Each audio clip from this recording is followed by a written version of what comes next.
Assalamualaikum warahmatullahi wabarakatuh. Innal hamdalillah nahmaduhu wa nasta'inuhu wa nastaghfiruh wa na'udzu billahi min syururi anfusina wa min sayyiati a'malina. May yahdihillahu fala mudhillalah wa may yudlil fala hadiyalah. Asyhadu an la ilaha illallah wa asyhadu anna Muhammadan abduhu wa rasuluh la nabiyya ba'dah. Allahumma salli wa sallim ala nabiyyina Muhammad sallallahu alaihi wasallam wa ala alihi wa sahbihi wa man sara ala nahjihi ila yaumiddin. Amma ba'd. Ayo ikhwah, kajian akidah pada pagi ini adalah tentang ahlus sunnah wal jamaah. Kita sering dengar kata ini ya, ahlus sunnah wal jamaah. Pertanyaannya, apa saudara ahlus sunnah wal jamaah? Apa saudara ahlus sunnah wal jamaah? Di mana pendaftarannya? Gitu. Nah, sebagai berikutnya kita akan kaji. Apa sih arti ahlus sunnah wal jamaah? Ya. Ahlu berarti itu artinya orang-orang, pengikut. Ya, sepintas pengikut sunnah dan jamaah. Yang disebut ahlus sunnah wal jamaah, kita kan tentu tahu sunnah itu adalah sunnah Nabi. Ya, sunnah itu sunnah Nabi, maknanya tariqah, jalan yang ditempuh oleh Nabi. Jamaah itu artinya sahabat. Ya, maka pengertian ahlus sunnah wal jamaah itu adalah orang-orang atau kelompok yang mengikuti dengan konsisten semua langkah-langkah yang berasal dari Nabi Muhammad dan sahabat-sahabatnya serta membelanya. Itu pengertian ahlus sunnah wal jamaah. Orang-orang yang mengikuti dengan konsisten langkah-langkah yang berasal dari Nabi Muhammad dan sahabat dan membelanya. Itu yang disebut ahlus sunnah wal jamaah. Kemudian di sini tidak disebutkan secara panjang lebar, ya, tapi di sini disebutkan ada 11 prinsip yang dipunyai oleh sunnah wal jamaah di buku ini. Jadi saling melengkapi. Pertama, 11 prinsip itu sebagai berikut.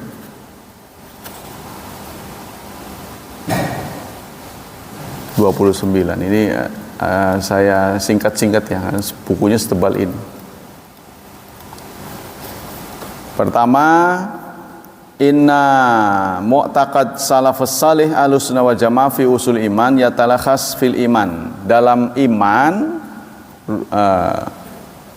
ahlus sunnah wal jamaah berpendapat rukunnya ada 6. Ya, ahlus sunnah berpendapat rukun iman itu ada 6. Nah, itu. Ya sudah kita paham lah. Ya. Ya talakhas fil iman wa tasdiq birakan sitah kama akhbaran Nabi fi hadits Jibril. Dalilnya mana? Karena satu saat ada seseorang datang pada Rasulullah yang menjelma sebagai laki-laki lalu bertanya kepada Rasulullah, apa itu iman?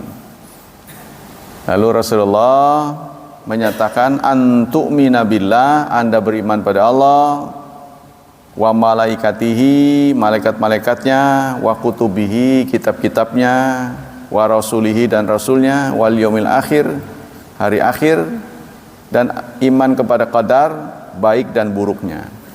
Nah, itu ya. Jadi rukun imannya ada 6, ahlus sunnah wal jamaah. Semuanya ada 11 prinsip. Yang kedua, lompat-lompat soalnya. Jadi maksudnya kalau dibaca terus ini akan cerita tentang Allah dan segala sifatnya, malaikat gitu seterusnya. Tapi kita singkat-singkat saja. Yang kedua, menurut Ahlus Sunnah, iman itu adalah tasdiqun bil janan wa qaulul bil lisan, amalun bil jawarih wal arkan. Iman menurut prinsip kedua ya. Iman menurut Ahlus Sunnah, pembenaran dalam hati, ya, perkataan dengan lisan, serta pengamalan dalam perbuatan. Ya, jadi yang namanya iman menurut Ahlus Sunnah wal Jamaah, pembenaran dalam hati, tasdiqun bil janan, qaulun bil lisan, ucapan. Jadi ada ucapannya. Yang ketiga, pelaksanaan atau pengamalan dalam perbuatan. Itu yang disebut iman. Kalau kita iman kepada Allah tidak sekedar percaya ya, tapi harus diwujudkan dalam bentuk ucapan serta perbuatan. Dalam hadis yang disampaikan oleh Bukhari, iman itu qaulun wa amal, ucapan dan amal. Qaulul qalbi wa lisan. Nah, ini banyak.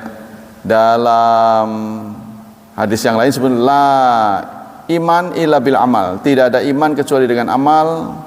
Wala qaulun wala amal illa bin niyat, tidak ada qaul, tidak ada amal kecuali dengan niat. Wala qaulu wala amal wala niat illa bimawafaqati sunnah, tidak ada ucapan, tidak ada amal, tidak ada niat kecuali yang sesuai dengan sunnah Rasulullah. Nah, itulah yang disebut dengan prinsip kedua ya, iman. Jadi iman itu kesimpulannya adalah pembenaran perkataan, pengamalan yang sesuai dengan sunnah Rasulullah SAW. Itu pendapat prinsip yang kedua. Prinsip yang ketiga,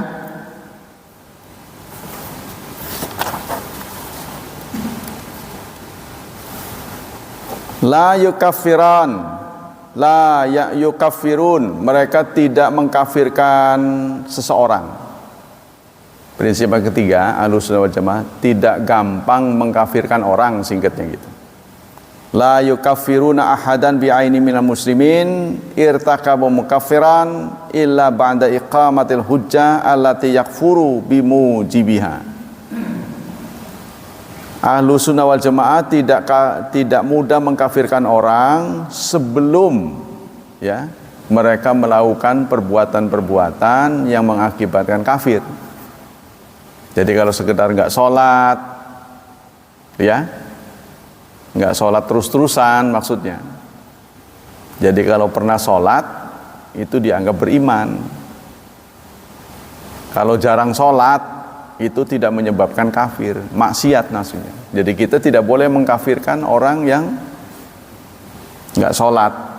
Maksudnya nggak sholat kadang-kadang lah gitu. Tapi kalau nggak sholat sama sekali boleh. Ya. Al-ahdu bainana wa bainahum as-salah faman tarakaha faqad kafar. Patokan antara kami dan mereka adalah sholat, begitu kata Rasulullah, sabda Rasulullah. Barang siapa yang meninggalkannya sama sekali, maka dia sudah kufur. Tapi kalau malas gitu ya, tergantung akidahnya. Kita konfirmasi, kenapa anda nggak sholat? Kalau dia mengatakan sholat itu nggak wajib, baru kafir.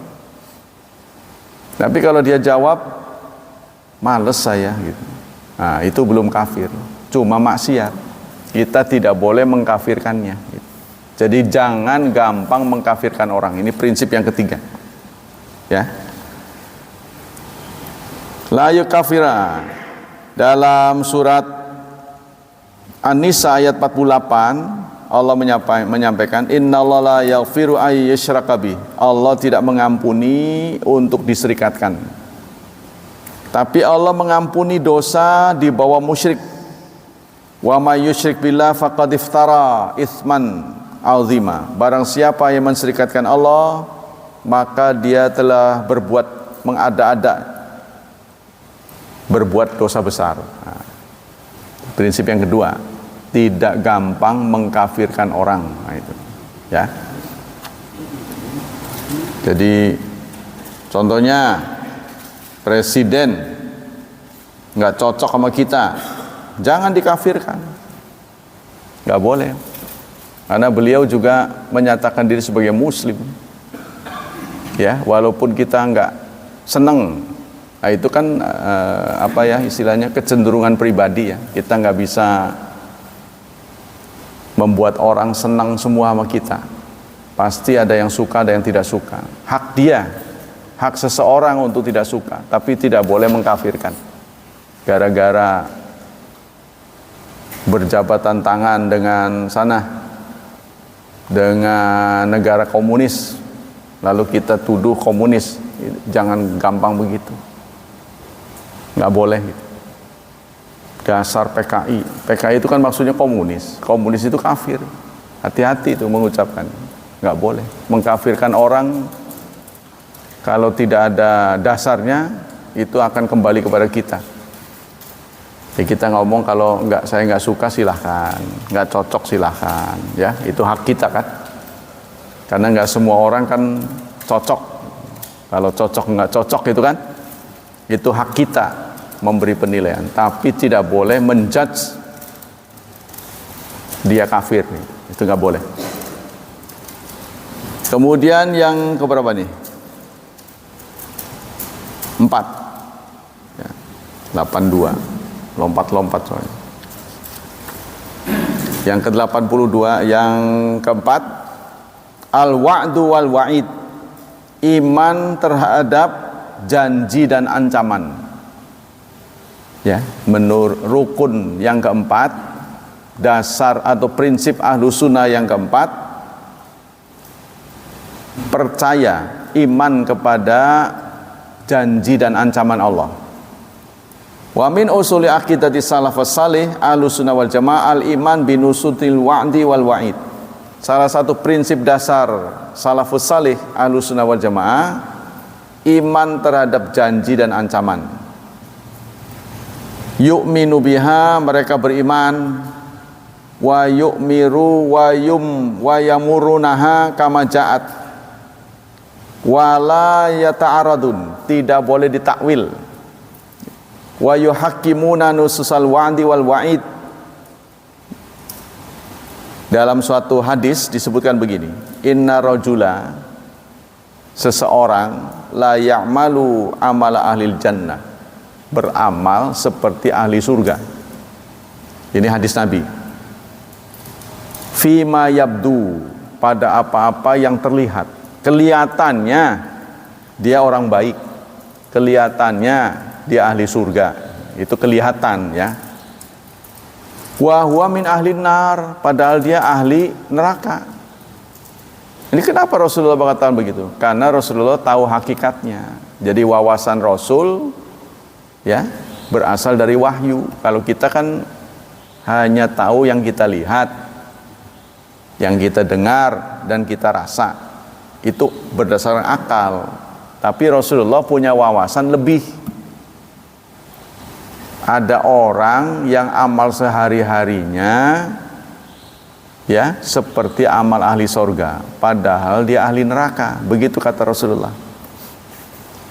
Wa inna rajula, dan ada pula seseorang perbuatannya perbuatan ahli neraka pada apa-apa yang dilihat oleh manusia, kelihatannya ahli neraka. Wa huwa min ahlil jannah, padahal dia ahlu jannah.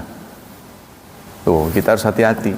Ada orang yang kelihatannya mengamalkan amalan surga, padahal ahli neraka. Begitu juga ada yang beramal seperti ahli neraka, padahal ahli surga. Lalu Rasulullah melanjutkan, inna ahadakum, sesungguhnya kalian, la ya'malu bi amali ahli jannah, beramal seperti ahli jannah, ahli surga, hatta ma yakunu bainahu wa baina ila dhira, sehingga jarak dia dan jarak surga cuma tinggal sehasta. Ya, fayasbiqu alail kitab, maka catatan Allah, takdir Allah mendahuluinya.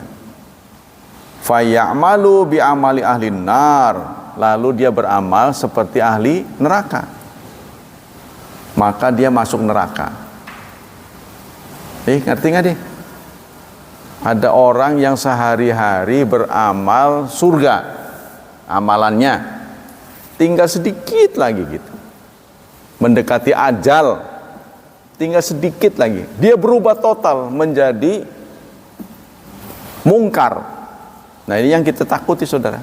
Kalau dalam bentuk dalam bentuk perbuatan seperti kita rajin sholat, rajin ngaji, ya kan yang dipandang itu khawatimuha, akhirnya udah mendekati ajal malah males sholat, males ngaji. Ini yang dikhawatirkan sama kita. Karena memang wajar lah, karena energinya berkurang kan, males gitu kan. Nah, tiba-tiba timbul malas, futur. Ini yang berbahaya. Jadi menurut ajaran Islam seharusnya makin tua, makin mendekati ajal, makin rajin. Menurut di sini ya.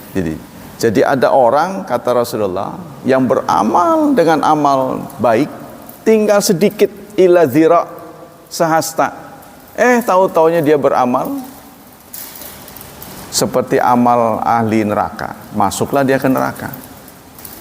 Nah, begitu juga ada di antara kalian la ya'malu, beramal bi ahmali ahlin nar, dengan amal ahli neraka, hatta ma yakunu bainahu wa baina ila zira, sehingga jarak dia dengan jarak kematiannya tinggal sehasta. Kan soal kematian mah kita nggak tahu, susahnya begitu kan. Fayasbiqu alail kitab, maka ketentuan Allah, takdir Allah ya mendahuluinya. Fayamalu bi amali ahli jannah, lalu dia beramal seperti amal surga. Fayadkhuluha, maka masuklah ke surga. Nah, contoh yang konkret dalam sejarah ini, tukang sihir Fir'aun. Tukang sihir Fir'aun hidupnya penuh dengan kegelapan, penuh dengan kemaksiatan, penuh dengan kejahatan. Begitu Nabi Musa mendemokan mukjizat, yaitu tongkat berubah jadi ular, dia tahu persis bahwa ini kebenaran, walaupun diancam oleh Fir'aun. Ya, kata Fir'aun, amantum qabla an adzana lakum, berani-beraninya kamu beriman sebelum mendapat izin dari aku. Ya, la uqatti'anna aydiyakum wa la usallibannakum ala judhu'in nakhl, aku akan mutilasi kalian, aku akan eksekusi. Apa respon dari tukang sihir Fir'aun? Faqdi ma anta qad, silahkan, semoga eksekusi yang Anda lakukan pada kami menjadi penebus kesalahan-kesalahan kami di masa lalu. Ini suatu respon yang luar biasa. Waktunya cepat sekali. Padahal orang bisa tobat itu kan butuh waktu lama. Ya kan? Ini hanya menyaksikan demo mukjizat dari Nabi Musa, langsung berubah total jadi orang benar. Nah ini. Jadi orang-orang bisa masuk neraka, masuk surga bukan karena amalnya, kalau begitu, karena takdir Allah. Nah, maka kita tetap memposisikan hidup ini harus berhati-hati. Jangan menghina orang sembarangan gitu kan. Siapa tahu dia tobat. Karena itu dalam hadis yang ada di Adabul Mufrad, bahkan kita tidak boleh memanggil kafir pada orang kafir. Kafir, nggak boleh. Bahwa dia tidak beriman kepada Allah dan Rasul, kafir itu benar, tapi nggak boleh tunjuk. Kafir, mau kemana? Nggak boleh. Karena siapa tahu suatu saat dia tobat, ya, lalu dia menjadi orang yang bahkan lebih baik daripada yang ngatain gitu. Nah, kita diminta untuk tetap rendah hati, apalagi melihat anak-anak kita, dasar anak bajingan, padahal dia sendiri saking gregetnya, nggak taunya dia bisa bisa manuver, masa depannya lebih baik, menjadi manajer, pemegang saham. Wah, apa nggak jadian itu? Ya kan? Bisa berputar balik. Itu nasib orang nggak ketahuan. Maka yang kita bisa lakukan adalah dorong anak-anak muda supaya lebih baik daripada kita. Karena kita nggak pernah tahu masa depannya seperti apa. Ya, di tengah-tengah para ahli sudah sangat khawatir karena makanan semakin mengecil jumlahnya. Fosil yang tidak bisa diperbaharui seperti minyak-minyak. Makanya Indonesia sudah merencanakan kendaraan ini pakai listrik.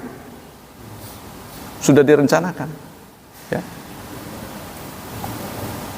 Kita baru saja masuk gas, PLN sudah pasang listrik. Mau semua orang ditingkatkan dayanya, dan nanti tukang gorengan gimana?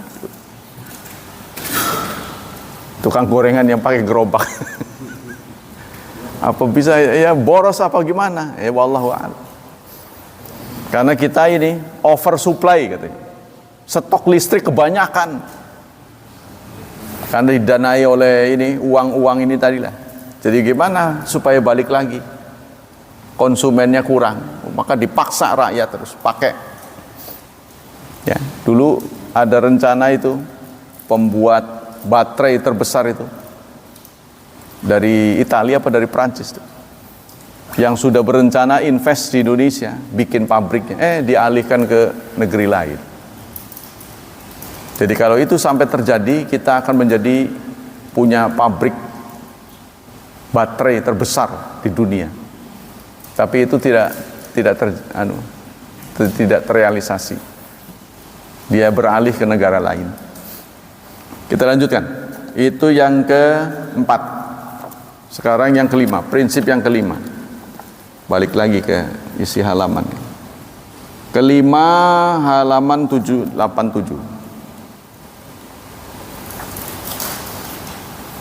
Al-muwalat wal mu'adat. Dalam akidah Ahlussunnah wal Jamaah, kita itu harus punya suka dan tidak suka. Kita harus punya sikap cinta dan tidak cinta. Cinta kepada orang yang sama dengan kita, yaitu orang yang menjalankan hidupnya sesuai dengan sunnah Rasulullah. Ya, soal cinta ya, tapi tidak boleh bereaksi berlebihan.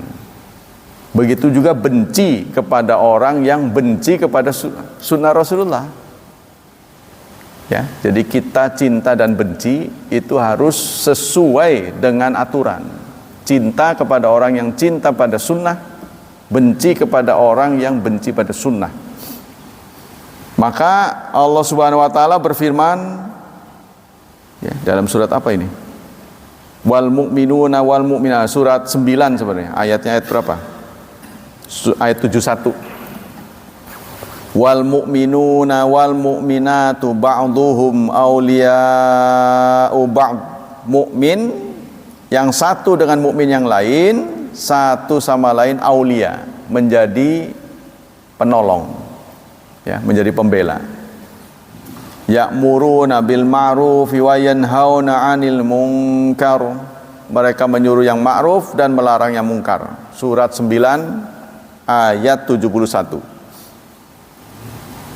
Kemudian dalam surat 3 ayat 28. La yattakhidhil mu'minuna al-kafirina awliya'a min dunil mu'minin. Janganlah orang mukmin mengangkat orang kafir ya sebagai pemimpin, sebagai teman dekat. Nah, itu sekarang diterjemahkan dengan teman dekat. Apalagi pemimpin sebenarnya. Orang risih dengan pemberian terjemah aulia menjadi teman dekat. Teman dekat aja nggak boleh, apalagi pemimpin. Pemimpin itu kan dampaknya lebih luas, ya. Dampak dan eksesnya itu lebih luas daripada sekedar teman dekat. Wa may yaf'al dzalika falaisa minallahi fi syai'. Barang siapa yang mengerjakan hal itu, ya, memberikan pembelaan, pemihakan kepada non muslim, maka tidak ada hubungan dengan Allah sama sekali. Berarti sudah memutuskan hubungan dengan Allah. Sebab dampaknya besar, ya. Kalau imam kita itu tidak bertakwa, ini dampaknya cukup luas. Tapi persoalannya nggak ada lagi, ya gimana lagi? Jadi membiarkan orang yang beriman tidak memimpin ini juga salah. Jadi para sahabat itu tidak gila kekuasaan. Tidak gila kekuasaan. Abu Hurairah contohnya ditawari sebagai pemimpin. Beliau nolak. Lalu diyakinkan nggak ada lagi. Ya sudah, diterima. Jadi bukan menyalonkan kalau di zaman sahabat itu, tapi diminta.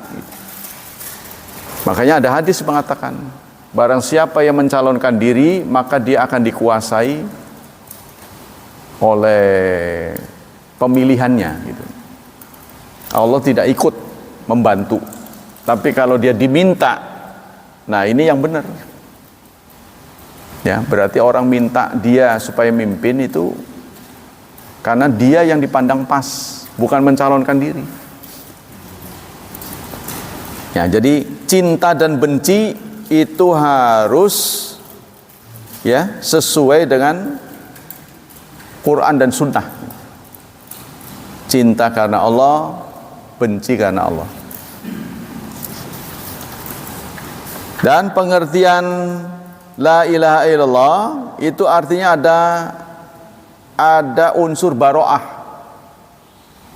Tidak ada Tuhan kecuali Allah. Berarti harus benci kepada Tuhan selain Allah. Sehingga kita umat Islam harus meyakini Islamlah agama yang terbaik. Kan sekarang didiktekan ini kita, ya, supaya toleransi kita harus menganggap semua agama sama.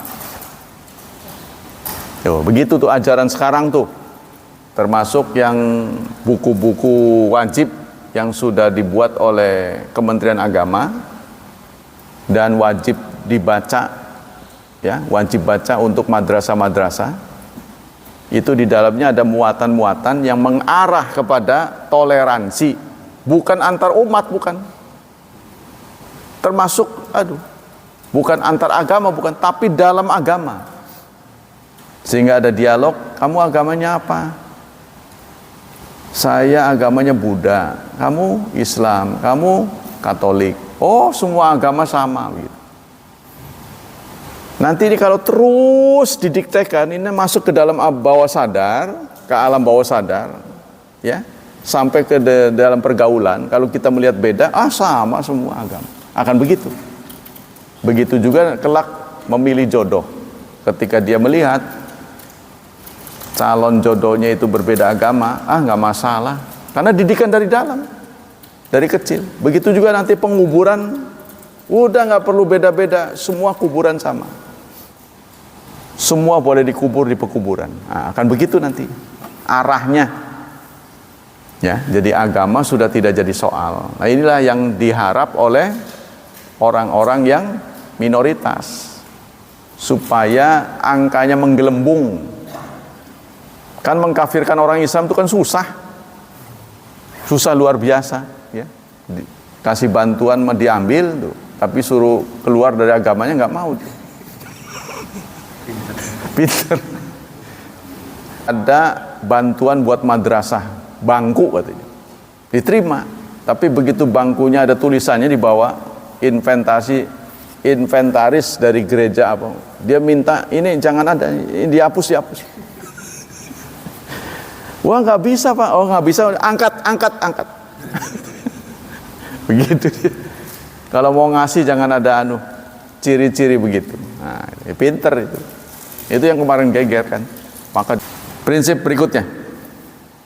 Jadi kita, saudara, harus ada keberpihakan pada orang Islam. Selaku orang Islam, kalau memimpin, kalau mencari pemimpin yang dekat Quran dan Sunnah lah gitu. Artinya yang ibadahnya bagus. Lah gimana kalau ada yang orangnya soleh tapi nggak jujur? Lah ini namanya nggak soleh.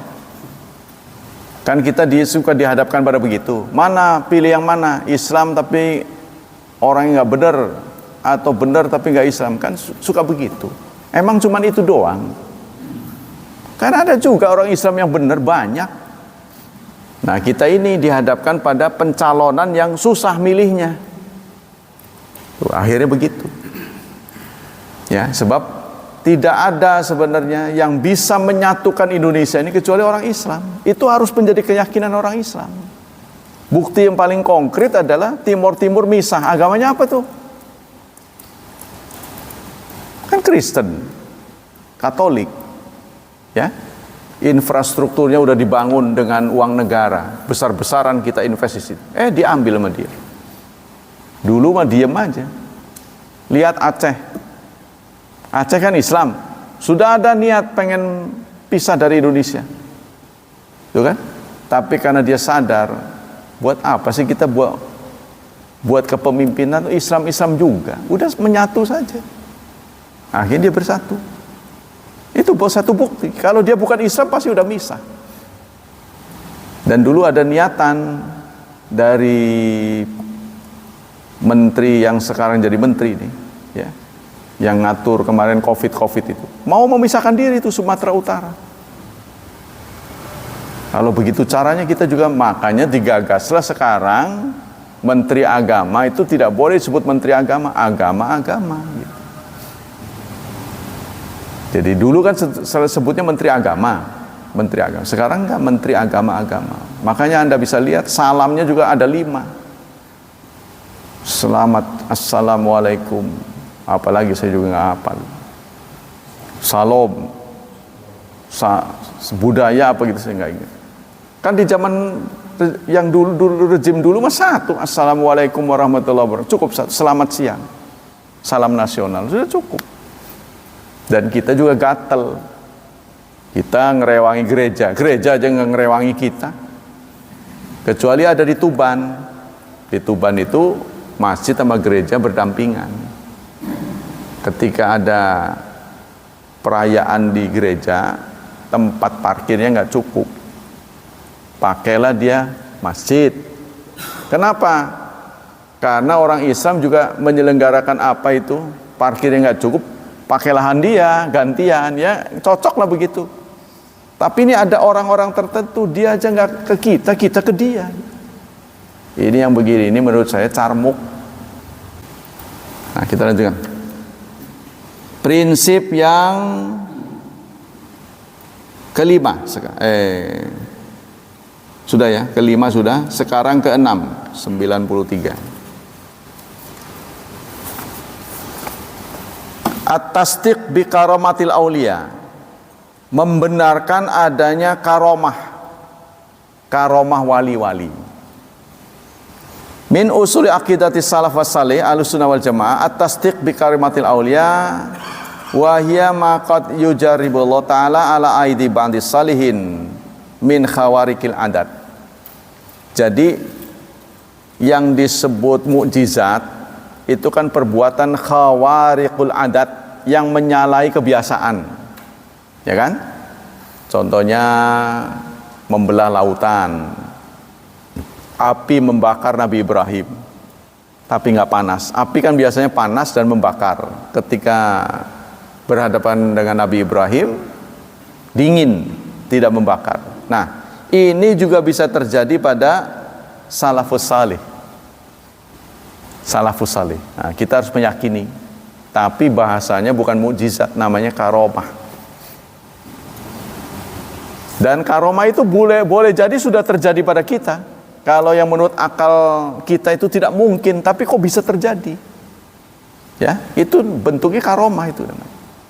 Ini satu bentuk penghormatan Allah kepada kita. Contohnya dalam suatu kejadian orang lain gak selamat, kita selamat. Orang lain sulit, kita mudah. Itu bentuk karomah. Dimudahkan oleh Allah. Ya, itu secara tidak sadar.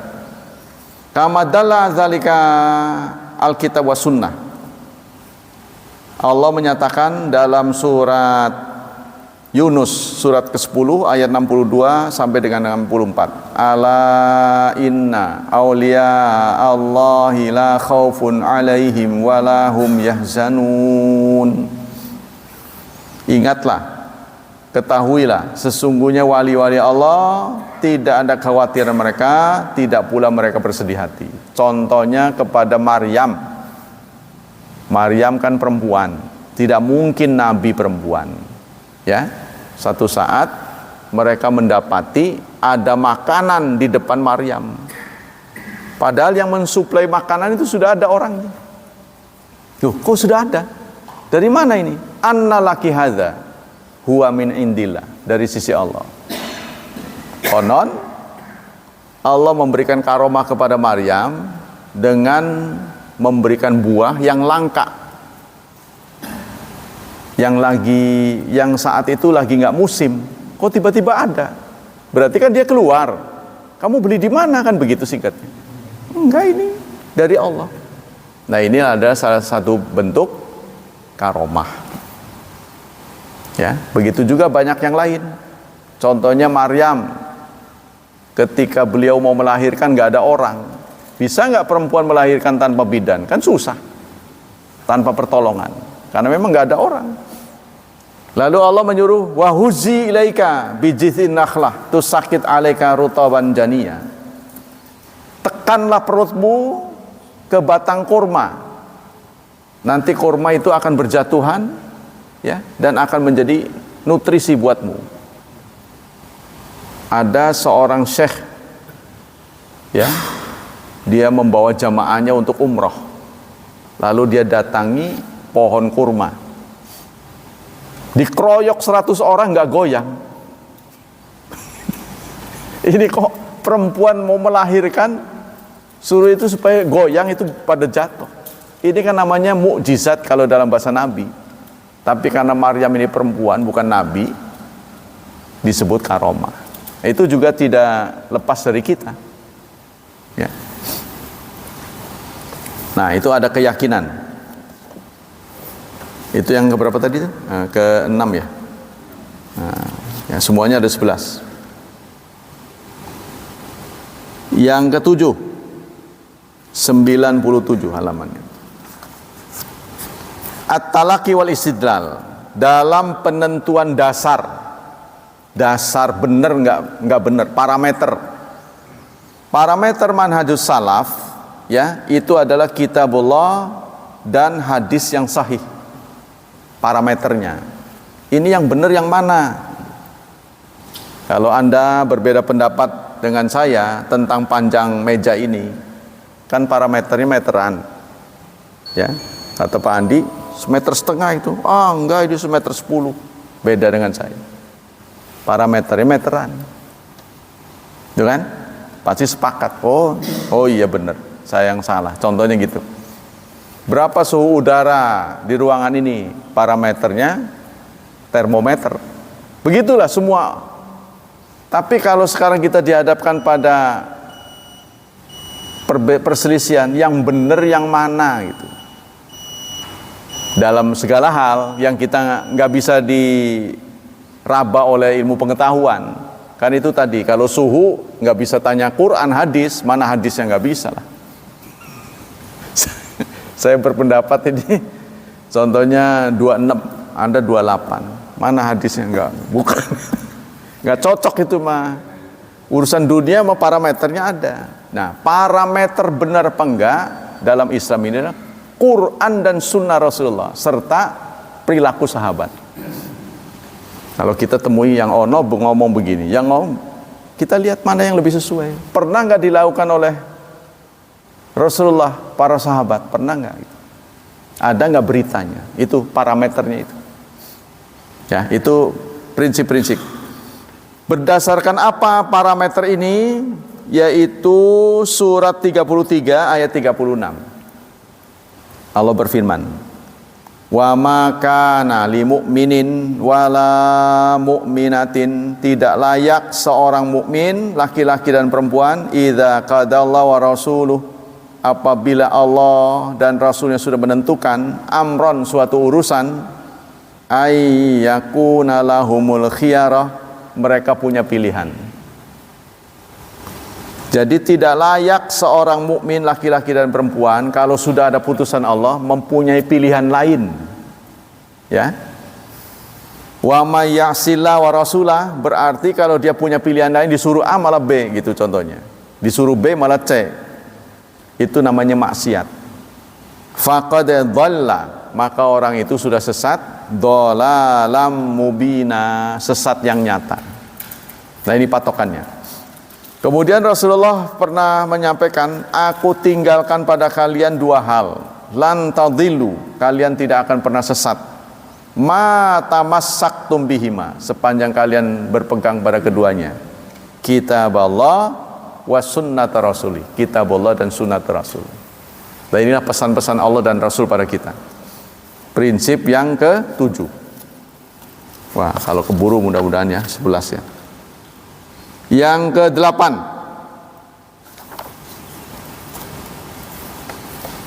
wujubu ta'ati wulatil amril muslimin bil ma'ruf. Wa min usuli aqidatis salafi salih wa ahlussunnah wal jamaah.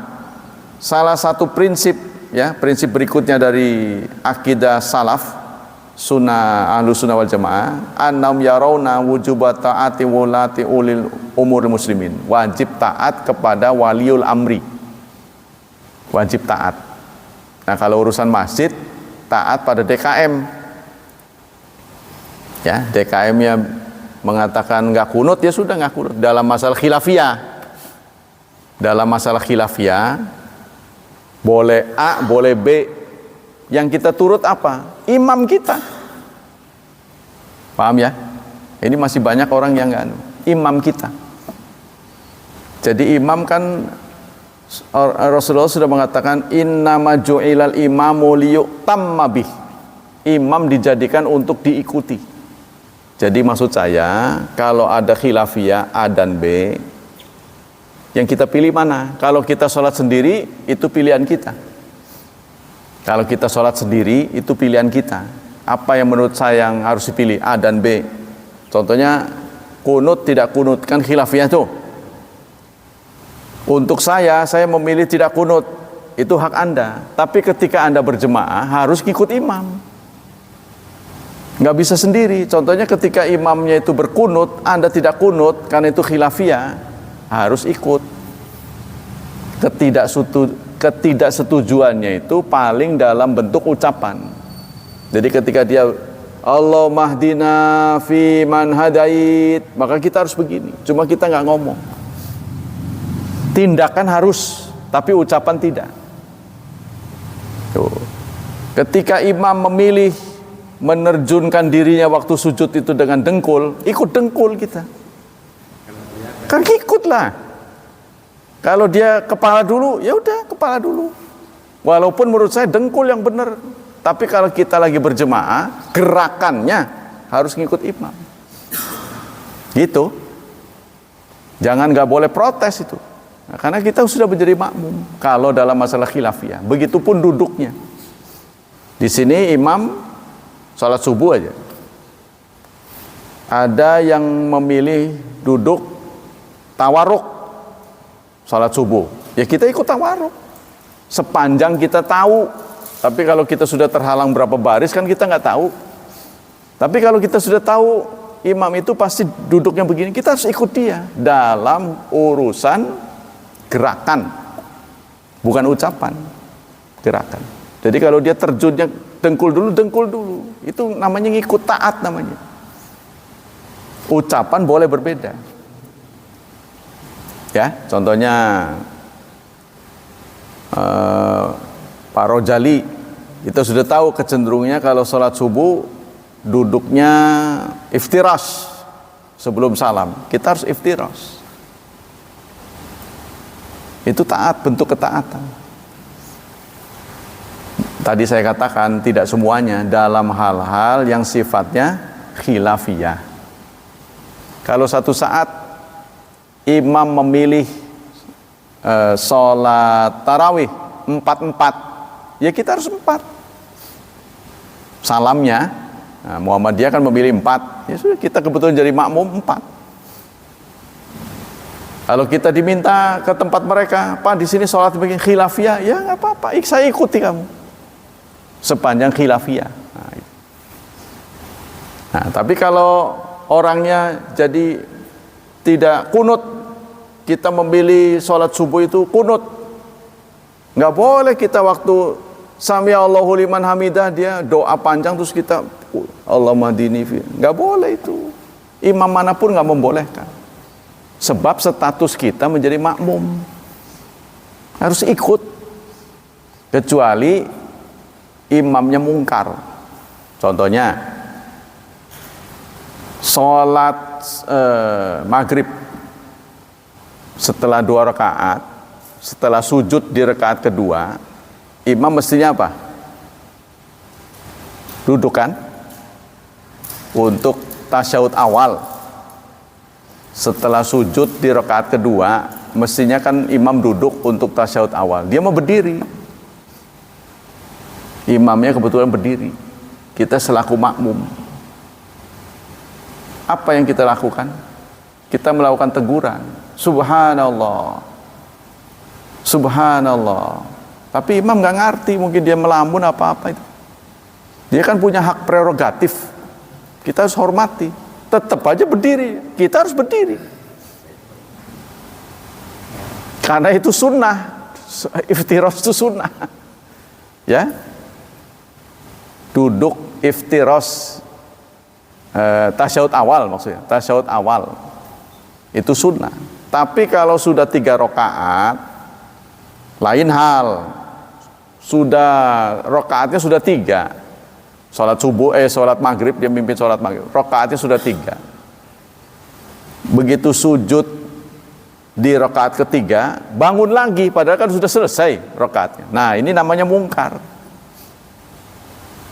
Kalau kita ikut maksiat. Jadi ikut kita kepada imam tuh ada catatannya, sepanjang dia benar atau dalam hal-hal yang dibolehkan. Tadi ikhtilaf tadi. Dia bangun lagi, maka kita nggak boleh bangun. Tapi demi menjaga tidak perpecahan, jangan pecah kan? Boleh beda tapi jangan pecah. Ini sudah nggak sesuai. Kita bisa dihadapkan 2 pilihan. Satu, ngerjain sendiri sampai selesai. Kan dia berdiri kan? Kita lanjutkan sendiri, namanya mufarakah, berpisah berarti. Nah, kita kerjain sore tasyahud, kita salam. Tapi ada cara supaya kita tetap menjaga persatuan. Kita tunggu baca doa yang banyak. Kan ada tuh di situ. Menjelang salam kan kita terbuka untuk doa ya. Doa. Nunggu dia sampai turun, sujud, menyelesaikanlah pokoknya. Dia salam, kita salam bareng. Menurut saya itu yang benar kalau kita nggak lagi kalau nggak lagi buru-buru mah. Tapi kalau sudah diadang jemputan lain pikirannya udah di sana. Nah itu taat kepada ulil amri ya. Jadi ulil amri yang ada di masjid adalah DKM. Ulil amri itu banyak, di luar sana ya penguasa. Kalau di tingkat lingkungan RT ya RT, RW sampai kelurahan. Dan kebanyakan kita ini tidak taat dalam urusan ini. Terus yang keberapa? Masih ada waktu ya?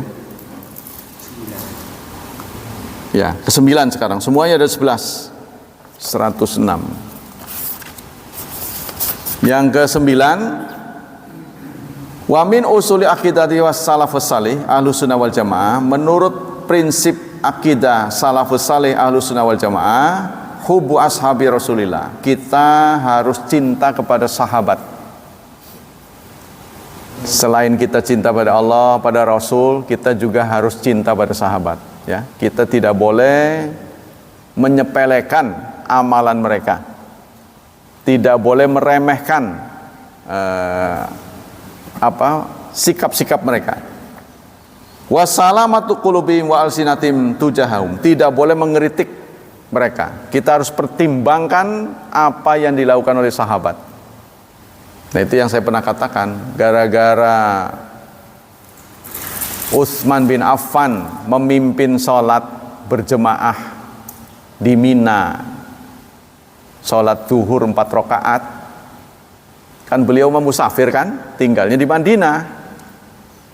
Beliau memimpin kafilah haji, waktu di Mina beliau memimpin sholat zuhur 4 rakaat.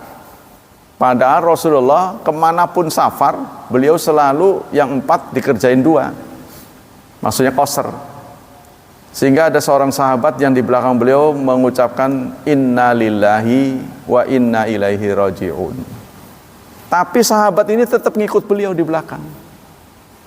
Nah, maka Syekh Utsaimin pun rujuk pada pendapatnya. Dia mengatakan sendiri, dulu saya berpendapat qasar untuk safar itu wajib. Orang safar itu harus qasar, nggak ada cara lain.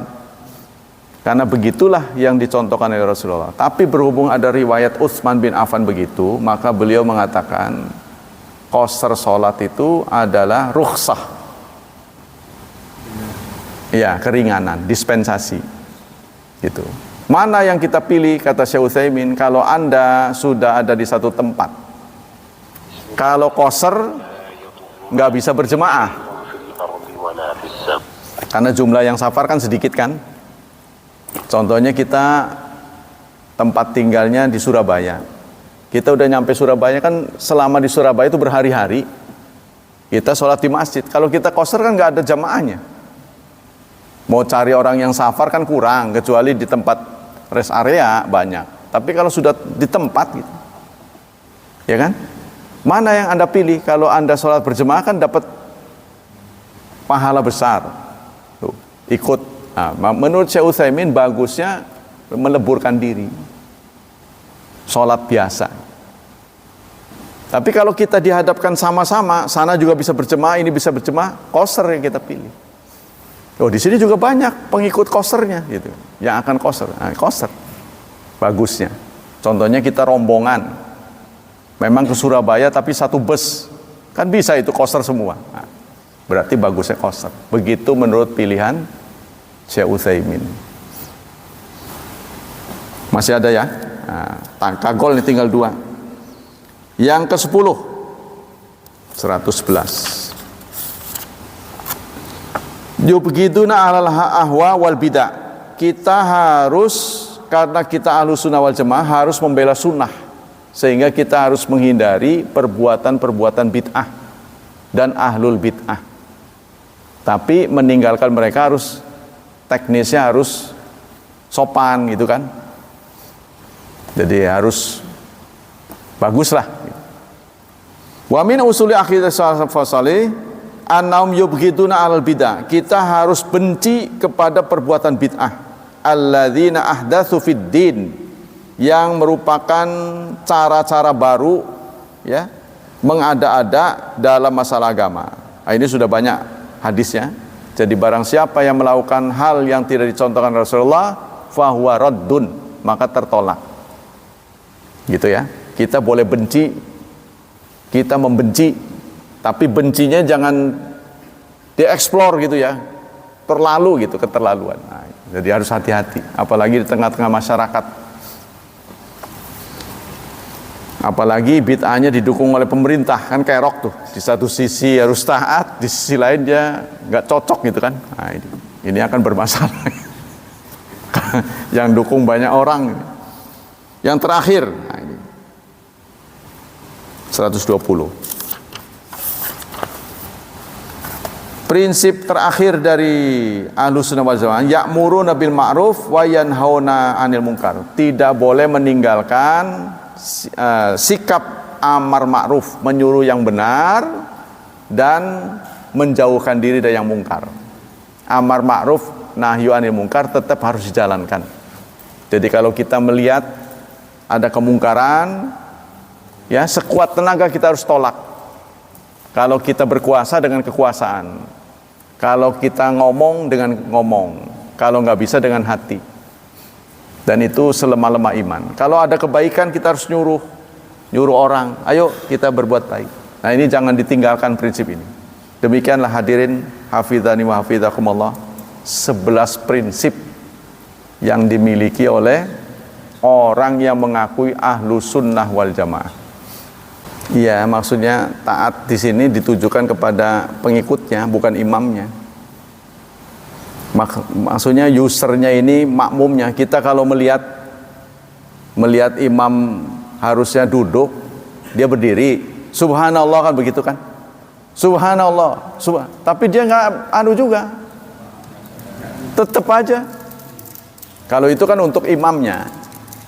Untuk imamnya kalau kita sadar, oh, saya belum berdiri lempeng, berarti saya boleh duduk. Nah, itu untuk imamnya. Tapi kalau kita jadi makmum, ini taatnya, subhanallah, nggak ngerti juga. Dia tetap tegak berdiri, maka kita harus berdiri. Setelah kita pakai teknis. Nah, tapi kalau kita selaku imam, belum berdiri lempeng, boleh duduk lagi. Untuk kita yang jadi imam, betul. Karena kita kan nggak bisa nanya soalnya, apa sih subhanallah apa? Nggak bisa begitu, nggak bisa konsultasi kan? Karena itu kita harus menghormati hak prerogatif imam. Jadi imam lupa mulu, nggak bisa dimarah-marah, itu hak dia itu. Siapa tahu dia bukan lupa, cuman kombinasi. Sini separuh. Kalau dia jawab begitu, enggak, saya enggak lupa, memang saya sengaja kombinasi. Kan boleh itu kombinasi. Ya, qul a'udzu birabbil falaq min syarri ma khalaq. Nah, dia lanjutkan qul a'udzu birabbin nas malikin nas, contohnya gitu. Nah, itu belum selesai kok udah yang, iya saya kombinasi gitu. Itu jawaban untuk supaya enggak dianggap bodoh. Ngeles. Tapi memang jadi imam itu, ya itulah, banyak serba-serbinya lah. Ya, supaya Anda paham bagaimana suka dukanya jadi imam, ya jadi imam, coba. Jadi kalau baru mandang sama dengan pengamat bola, begitu aja nggak bisa. Nah, itu. Dia nggak tahu ngerasain susahnya. Nah, coba jadi pemain. Jadilah imam. Terutama imam-imam yang bacaannya keras tuh. Mudah keras di daerah yang tidak familiar, bukan daerah kita. Kita diminta imam di tempat lain. Contohnya itu. Kita nggak kenal makmumnya. Karena ada yang baru nahan nafas, udah disambut sama yang belakang. Contohnya tarmihim, kita berhenti. Padahal mau baca tarmihim, cuma nafasnya kurang. Dia udah tarmihim. Padahal kita lagi ngatur nafas. Nah, kita harus beri kesempatan. Tarmihim. Kalau udah 2 kali berarti dia manggil, tolong saya gitu. Berarti harus memberikan suara. Nah, demikian. Jadi kembali kepada itu, kalau kita selaku makmum, kita harus ya melihat khilafiyah itu, ikut imamnya sepanjang kita tahu gerakannya, ucapannya tidak menjadi masalah, karena itu susah dibaca. Kalau kita nggak tahu ya beda lagi. Masih ada yang ingin bertanya? Sudah cukup ya. Semoga kajian pagi ini bisa menambah wawasan kita. Semoga Allah memberikan pahala yang berlipat untuk kita, melindungi dan menyelamatkan kita dari wabah dan fitnah, dari syubhat dan syahwat, serta Allah berkenan menghadiahi masa depan yang cerah buat putra-putri kita, membentuk kepribadian mereka, menjadi pribadi orang yang saleh dan salihah. Subhanakallah wa bihamdik asyhadu an la ilaha illa anta astaghfiruka wa atubu ilaik. Wassalamualaikum warahmatullahi wabarakatuh.